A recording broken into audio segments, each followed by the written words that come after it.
Cold স্টোরেজের ভাড়া কমানোর দাবিতে রংপুরের রাস্তায় আলু ফেলে বিক্ষোভ মিছিল ও মানববন্ধন করেছেন চাষিরা। দুপুরে নগরীর প্রেস ক্লাবের সামনে আলু চাষিদের বাঁচাও কৃষি বাঁচাও স্লোগানে সড়কে আলু ফেলে প্রতিবাদ জানায় আলু চাষি সংগ্রাম কমিটি।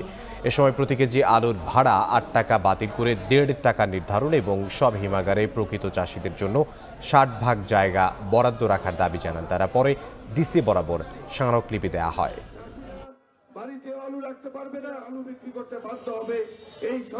আলুর যে ভাড়া তারা নির্ধারণ করেছে ৮ টাকা, এটা ১ টাকা ৫০ পয়সা করতে হবে।